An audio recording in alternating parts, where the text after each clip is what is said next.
Reporting on the games you love by people who love to game. The MMO Reporter Network. So, hey guys, here with the Hearthstone devs, Ben Brode. Greetings. And I'm Yong Woo. I'm producer on team. Producer, and you're just game designer. Game designer, awesome. One half of the game design team. That's correct. Very cool. So, I thought it was hilarious you guys showed the canceled cards at the panel. So the Auto Pecker 4000, where you anytime you hover over it, you take a point of damage. Yeah. I mean, how hard is it to walk that fine line between like hilarious and fun and just obnoxious? That card specifically, it was kind of fun to play with because if you started to lose, you would just wiggle your mouse over it and take a bunch of damage and concede the game that way. But it was definitely jarring for players who had never seen the auto picker before to see that card and what's happening, and then and you have to hover over it to read it. Yes. And then Exactly. Yeah.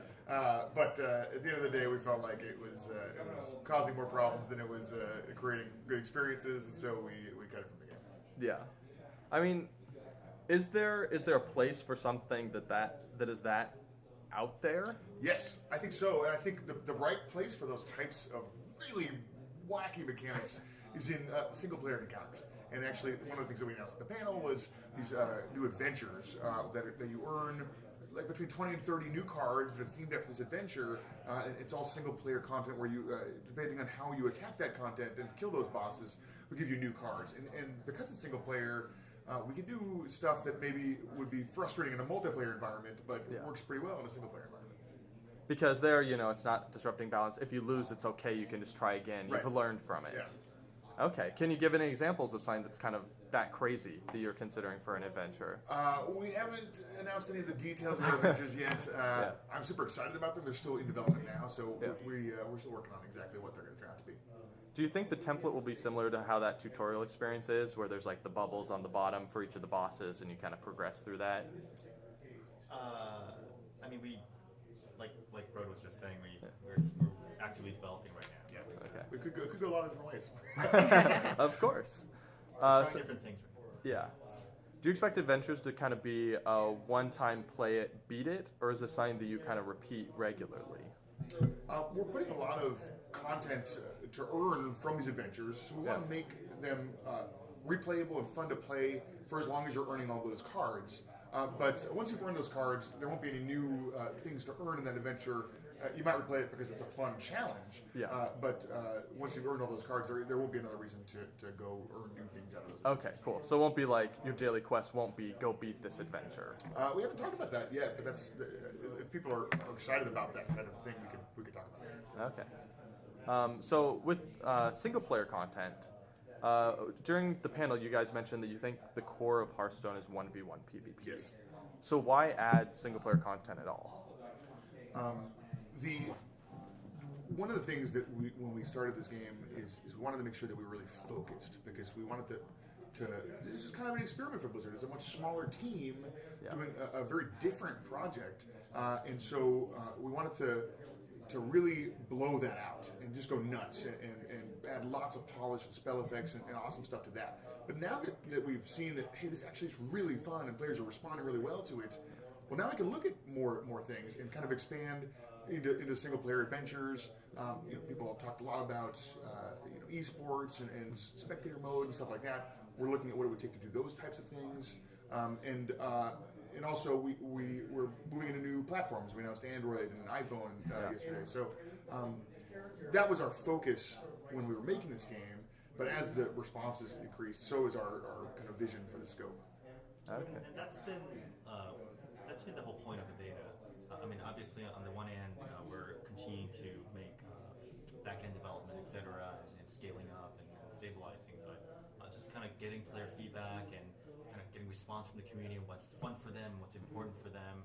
That way we can make plans for what's in the ship product. Yeah.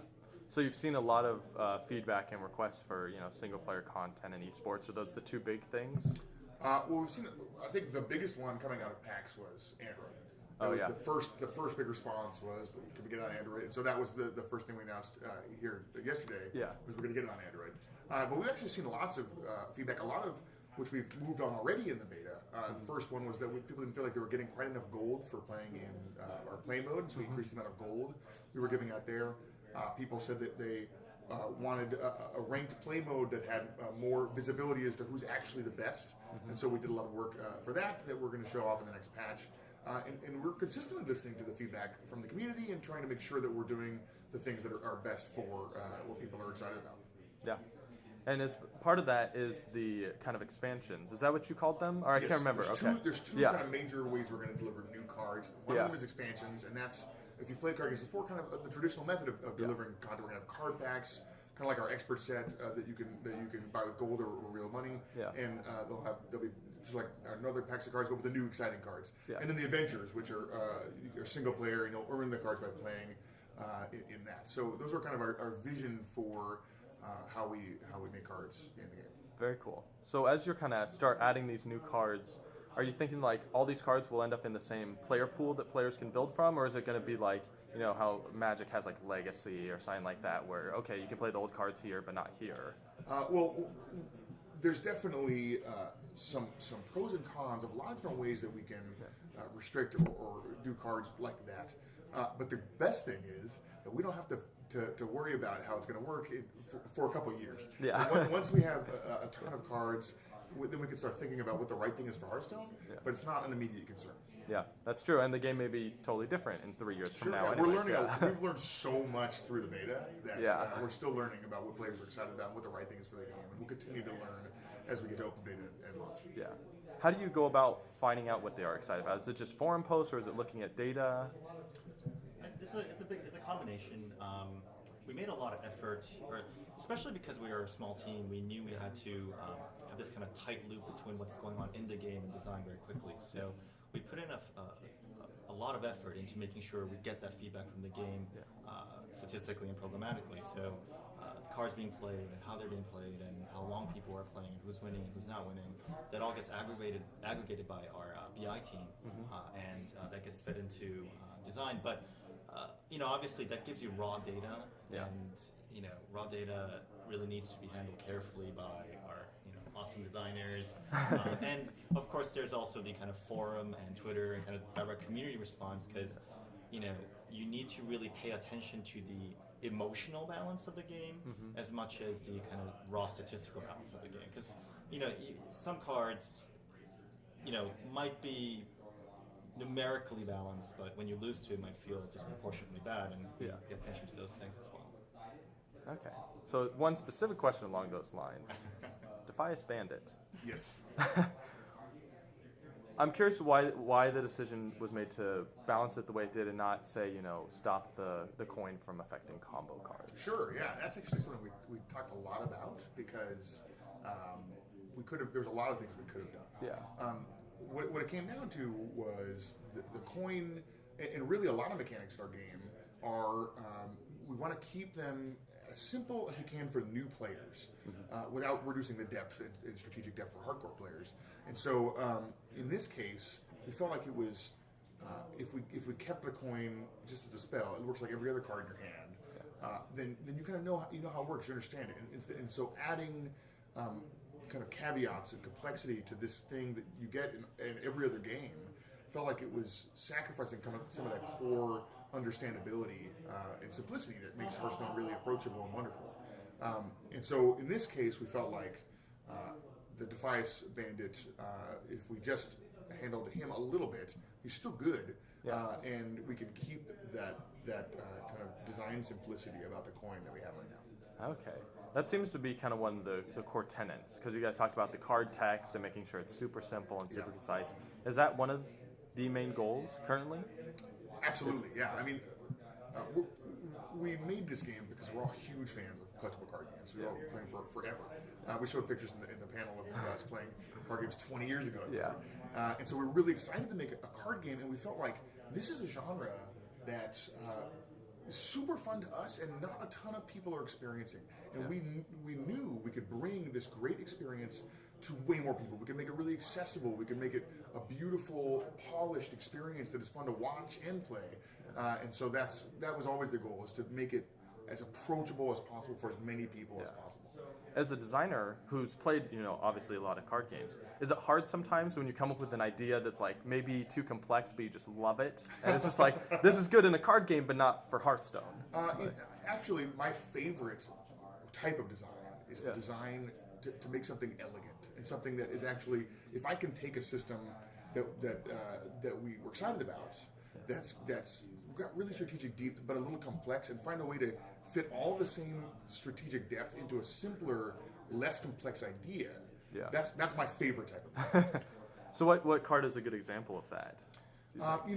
Actually, Eric Dodge showed a couple in the panel the other day. But when we can find even just the text deal 3 damage on a card, or deal 6 damage on Fireball. Yeah.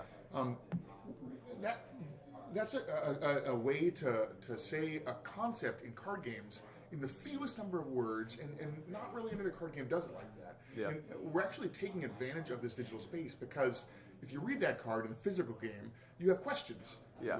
Who deals damage to who? Like, how does this work? In a digital game, when you drag it out of your hand, all the targets highlight. You're like, oh, like the arrow's coming from my hero, and now everybody's highlighting. I can just deal with anybody I want. Okay, it makes sense. And so we take advantage of these this thing that actually, it's not very complex, but it's certainly more complex in other games than it is in Hearthstone. Yeah. By using the digital space and trying to find ways to take these mechanics and make them simpler, but keep that depth of dealing 6 damage to anybody you want. Yeah. I mean, with Hearthstone, we're basically shipping a friend who's basically sitting next to you, telling you what you can and can't do in the game. Because when you learn some of the more, when you play tabletop games, more complex games, that's how you learn. When your friend's sitting next to you going, oh yeah, you're allowed to do that, or hey, if you do that, this will happen. Yeah. With Hearthstone, basically that guy comes, for free, and worst comes, you don't know, you still don't understand how the card works. You can always go into a practice mode game and try it out. Oh, that's how it works. Yeah. And you learn that way very quickly. That friend also does a lot of funny voices for all the cards that you play. Do you guys have voice actors that do all that, or is any of that done kind of in-house with the dev team? Well, so the voice acting in the game currently are by professionals. Okay. But before we had the professional voice actors do the voices, we really, and Brode was showing this yesterday, Ed Dodds and Brode was showing this yesterday as well, as we go through a lot of iteration, at all points we really wanted to get the feel of the game immediately. So before we hired all the actresses, we were like, oh, let's really get the VO in here. We think we'll amp up the charm. It's going to be awesome. Let's try it out. So we had all the team members go into the studio and record these voices. So, for instance, my favorite card in the game is the Pandaren Brewmaster, because I got to voice that character. Nice. Can you say it? Say it. You can't throw that out. Another drink? Awesome.